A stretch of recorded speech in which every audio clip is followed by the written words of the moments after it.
obrigada primeiro pelo convite. Falei que o desafio de fazer a palestra do fim do dia é que você tem que ser meio rockstar, né, para garantir que o público continua. Então, vou tentar o meu melhor. Tá? Eu não trouxe nenhum show de rock, mas vou tentar o melhor dos meus esforços. Eu trouxe uma pequena apresentação, acho que eu vou falar de lá rapidinho, tá? Só para colocar lá no ar, só para guiar a conversa.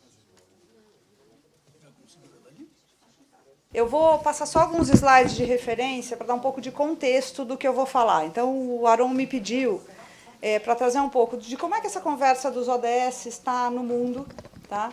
E um pouco da visão de pacto, que é uma visão muito de como as empresas no Brasil estão trabalhando esses temas, e, ao mesmo tempo, trazer também uma visão do Itaú, no meio dessa cadeia, de como é que a gente está trabalhando isso, porque, especificamente, o setor financeiro também tem um papel relevante no sentido de incorporar essa agenda, assim como na cadeia, a gente viu aqui a influência que as grandes empresas fazem na cadeia, toda vez que você coloca essa questão no capital que financia a economia, você também está fazendo uma influência que é uma das coisas mais cobradas e consequentemente, mais relevantes para o setor financeiro. Então, fiz um arranjo que mais ou menos mostra um pouco de concretude e um pouco de como esse tema está ganhando, nos 2 últimos anos, uma relevância assustadora. Tá? Eu acho isso muito bom, mas eu diria que talvez nem a ONU, nos seus melhores esforços, imaginou que em tão pouco tempo essa agenda fosse se tornar um framework para referência de negócios, articulação, governos e tudo mais. Então, vamos lá. Bom, aqui eu trouxe, na verdade, o que a gente tem visto. Esses são os ODS, eu acho que a maioria de vocês já devem ter ouvido falar 1 milhão de vezes. Aconselho fortemente, para quem não tem muita familiaridade ou ainda tem alguma dificuldade para interpretar, que vocês entrem não só na descrição deles, mas principalmente nos indicadores do que a gente considera sucesso dessas iniciativas. Tá? O mundo empresarial tem traduzido muito o ODS como Agenda 2030, né, que é, na verdade, todo o panorama estratégico que dá origem aos 17 temas. E muita gente, às vezes, no mundo mais da sociedade civil, mais acadêmico, tem falado em termos de ODS. Tá? Mas, cada vez mais, o que a gente vê são os grandes organismos trabalhando, a ONU promovendo os ODS como o grande arcabouço de integração, inclusive, entre as suas próprias agendas. Eu trouxe aqui um exemplo da UNEP-FI, que é um outro organismo de ONU, do qual faço parte do Steering Committee, que alinhou recentemente a sua estratégia aos ODS. E alguns exemplos, inclusive, de investidores, que já começam a usar essa agenda para perguntar às empresas, aos quais eles têm investimento, como é que elas estão endereçando os seus negócios à luz desses desafios. Então, o principal panorama que a gente vê no mundo, principalmente no último ano, com o ganho de expressão e do entendimento maior da agenda do ODS, é um movimento muito forte no sentido de interpretar o significado desses ODS e traduzir à luz da estratégia das empresas, tá? Principalmente aqui no Brasil, a gente acompanhou isso na rede brasileira, como você lê o que você está fazendo e como, eventualmente, você olha, do ponto de vista da sua contribuição, o que você efetivamente poderia estar fazendo, através do seu core de negócio, tá? Como uma agenda mais restauradora. Então, uma agenda em que a empresa ela não tem como único objetivo e fim em si mesma, tá? Como se falou do lucro e tudo mais, mas ela se vê como um agente de um ecossistema. E esses são os goals que todos nós, como ecossistemas, em média, deveríamos cumprir para estar bem aqui, daqui a alguns anos, principalmente em 2030. Então, eu até coloquei ali embaixo, recebi recentemente do World Economic Forum um relatório falando sobre o desenvolvimento do ODS, e o nome do relatório era aquele, ó, A To-Do List for Humanity. Interessante, eu achei interessante a abordagem, como a gente vê um organismo eminentemente econômico, que cada vez mais incorpora essas questões de impacto social, de desafios da gente, da sociedade como um todo, e as empresas e governos como parte desse desafio da sociedade, como uma lista, né, do que se fazer para todos nós. Então, acho que isso é bem relevante. E, mais do que cumprir os ODS, eu falo que sempre o que me deixa meio frightening, assim, meio assustada, é quando eu ouço a frase que está do lado. Falar, e a meta, inclusive, não deixar ninguém para trás. Então, levando muito a sério isso, a gente vê cada vez mais que este vai se tornar uma grande referência de como, em termos de arquitetura mundial, a gente está conseguindo cumprir localmente, individualmente, como governo, na nossa sociedade, desafios que são interligados, que são compartilhados, mas que são endereçados de forma diferente, como bem trouxe o Soto e outras pessoas aqui, dependendo da cultura e da realidade de cada país. Mas isso é muito importante. Por quê? Porque é uma arquitetura que tem metas em que todo mundo pode se engajar. Então, isso exige cada vez mais uma atuação em rede, e eu trouxe alguns exemplos de redes que estão trabalhando, por exemplo, esses temas já. Então, trouxe o próprio UNEP-FI, a própria companhias de seguros aqui do Brasil, a própria Febraban já está endereçando isso, as bolsas mundiais já estão perguntando sobre isso. Então, nas duas principais indicadores de sustentabilidade, um local e um mundial, o local é o ISE, o mundial é o Dow Jones, já tem questões relevantes sobre qual é o seu entendimento e incorporação de ODS na sua estratégia, como você está endereçando, você tem que responder se está ou não, em que ponto você está, o quão estratégico é isso, como você está medindo, então, dependendo da sua maturidade. E eu recebi feliz, o pessoal de RI um pouco menos, mas eu recebi feliz a primeira pergunta de um investidor recentemente, straight to the point, sobre estes temas. Então, uma agenda que está ganhando muito corpo, como uma forma muito orgânica e racional de se endereçar desafios comuns. Então, essa acho que era a principal mensagem que eu queria passar para vocês. Então, ele exige muito mais um papel das empresas como indutor de práticas, como alguém que tem na sua tecnologia, no seu desafio de empresa, uma oportunidade de compartilhar conhecimento e coisas que movem também o mundo nesse sentido. Então, uma empresa que tem como desafio água, com certeza tem uma grande tecnologia que pode resolver problemas da sociedade ligado ao tema, e não raro você vê empresas trabalhando em conjunto num desafio desse. É isso que um ODS como esse quer propor, quando ele olha o desafio e as empresas, os governos, os indivíduos. No Pacto, a gente fez até um exercício de que, pensando em você como indivíduo ou como participante de uma rede, seja você uma empresa, uma escola, em que ODS você significa, você mais cria um valor, ou tem mais próximo da sua percepção, e o quanto você está endereçando desses ODS nos lugares onde você tem atuação. É muito interessante essa reflexão quando você vê os principais líderes das empresas.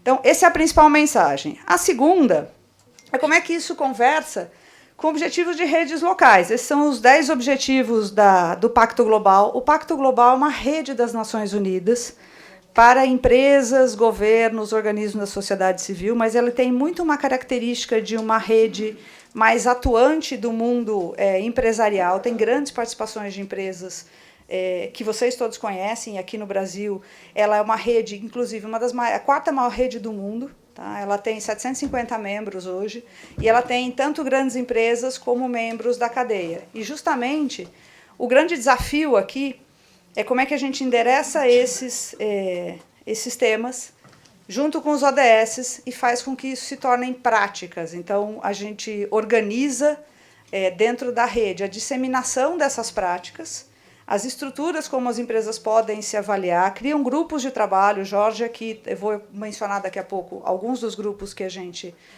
tem trabalhado, e qual é o grande desafio, é fazer com que, na verdade, estes sejam, no tempo, cada vez mais os novos padrões de sucesso nos negócios. Então, cada vez mais o que a gente tem visto é que uma empresa, provavelmente, que tem somente um excelente desempenho financeiro, e só isso, ela só é reconhecida por isso, ela provavelmente vai ter mais dificuldade de atrair talentos e lideranças do que uma empresa que é mais ampla no sentido de sociedade, mesmo que ela não tenha um retorno financeiro tão alto. Tá?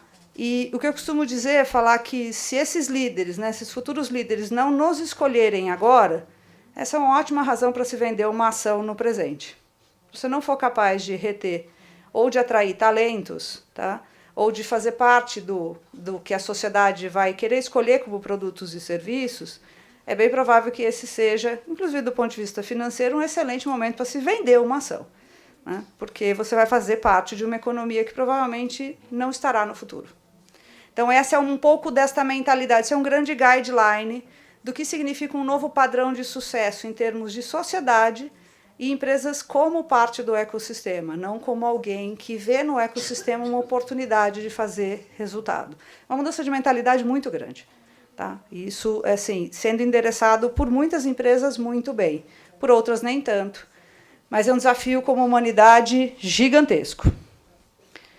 Bom, alguns exemplos. Tá? Trouxe aqui, por exemplo, 2 dos exemplos do setor financeiro. Depois trago um também, que é compartilhado com uma outra agência da ONU, e alguns que a gente está trabalhando no Pacto. Então, um dos exemplos assim, muito comum no setor financeiro, hoje, já se usa precificação de carbono. Quase todos os bancos têm um cálculo interno de precificação de carbono, e a gente já tem, no mundo, 74 países que precificam carbono. Tá? Tem algum modelo ou de incentivo ou de regulação, né?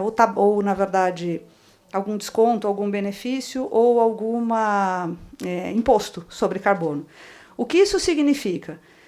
Significa claramente uma tendência a incorporar uma externalidade que hoje a economia não trata, mas que definitivamente faz parte do sistema e dos preços. Tá?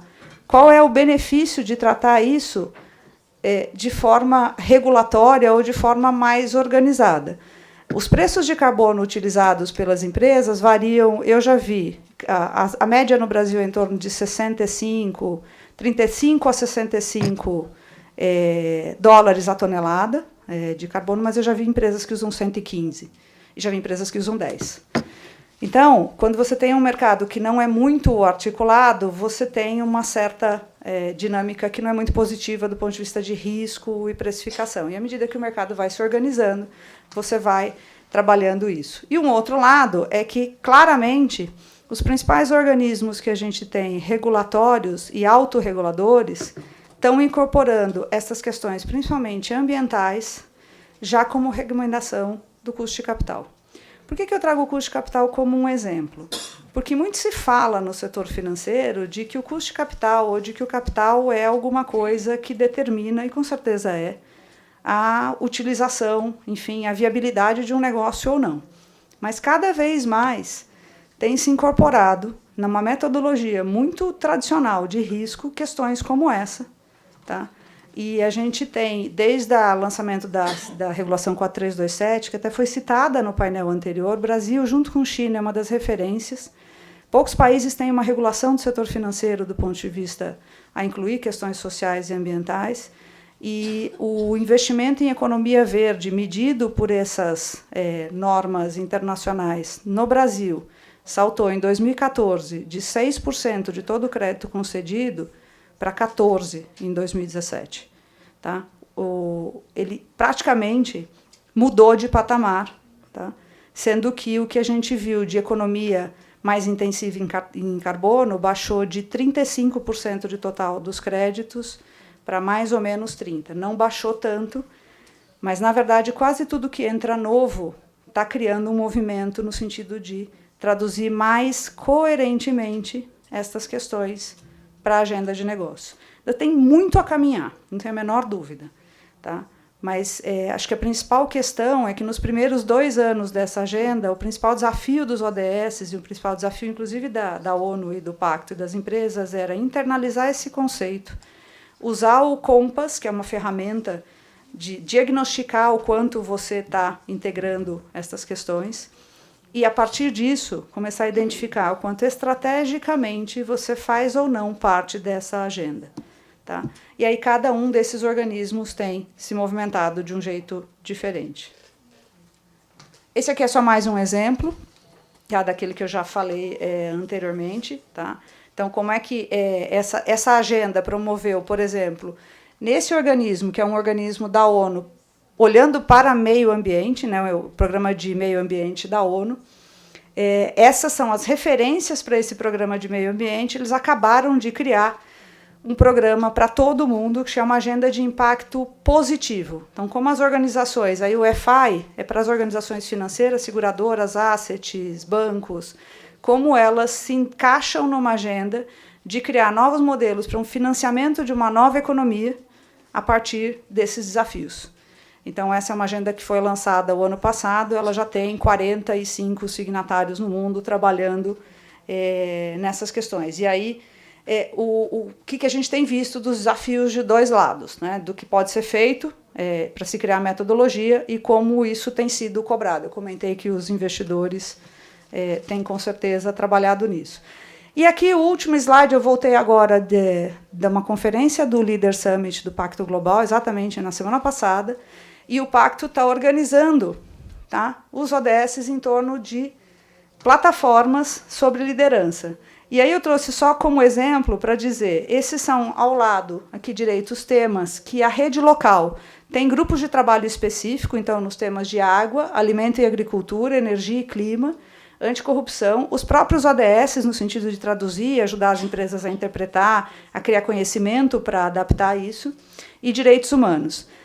Não raro, a gente pode ver aqui algumas coisas que são muito pertinentes à Agenda Brasil e muito pertinentes a temas que a gente falou aqui. O último deles, especialmente, direitos humanos, está ganhando uma relevância muito grande.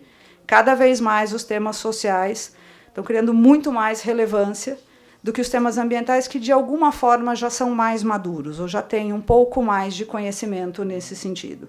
E direitos humanos, essa agenda é uma agenda que, apesar de ter impacto, ela ainda não é traduzida em métricas e em processos tão bem quanto a agenda ambiental, que foi a que amadureceu primeiro.